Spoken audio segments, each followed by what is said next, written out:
ভারতের আদানি গ্রুপের বিদ্যুৎ কেন্দ্র থেকে উৎপাদন সক্ষমতার পুরো বিদ্যুৎ সরবরাহ চায় বাংলাদেশ। একজন কর্মকর্তার বরাত দিয়ে এমন খবর দিয়েছে রয়টার্স। তবে একজন জ্বালানি বিশেষজ্ঞ বলছেন, দেশের কয়লা ভিত্তিক বিদ্যুৎ কেন্দ্রগুলোকে বসিয়ে রেখে আদানির বিদ্যুৎ আনা তাদেরই স্বার্থ হাসিলের নামান্তর। দেশের কেন্দ্রগুলো থেকে আরও সাশ্রয়ী মূল্যে বিদ্যুৎ উৎপাদন করা সম্ভব। ভারতের ঝাড়খণ্ড রাজ্যের গোড্ডায় অবস্থিত আদানি গোষ্ঠীর কয়লা ভিত্তিক এই বিদ্যুৎ কেন্দ্র। এই কেন্দ্রের বিদ্যুৎ পেতে সাবেক প্রধানমন্ত্রী শেখ হাসিনার সময়ে 2017 সালে আদানির সঙ্গে ক্রয় চুক্তি করে রাষ্ট্রায়ত্ত প্রতিষ্ঠান বিদ্যুৎ উন্নয়ন বোর্ড পিডিবি। $200 কোটি নির্মিত এই কেন্দ্র থেকে উৎপাদিত বিদ্যুৎ 25 বছর ধরে কিনবে বাংলাদেশ।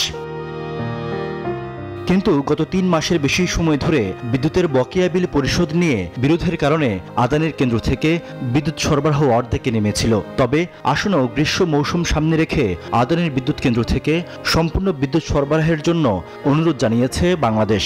এমন খবর প্রকাশ করেছে আন্তর্জাতিক সংবাদ মাধ্যম রয়টার্স।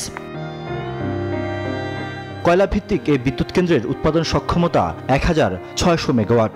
800 মেগাওয়াট সক্ষমতার 2টি ইউনিট আছে এই কেন্দ্রে। নভেম্বর থেকে একটি ইউনিটের বিদ্যুৎ উৎপাদন ও সরবরাহ বন্ধ। এখন আবার 2টি ইউনিট থেকেই উৎপাদিত সম্পূর্ণ বিদ্যুৎ চেয়েছে বাংলাদেশ।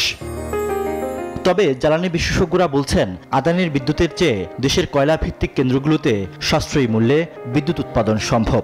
আদানির বিদ্যুৎটা আমাদের সুবিধার জন্য কিনে, আদানির ব্যবসার জন্য।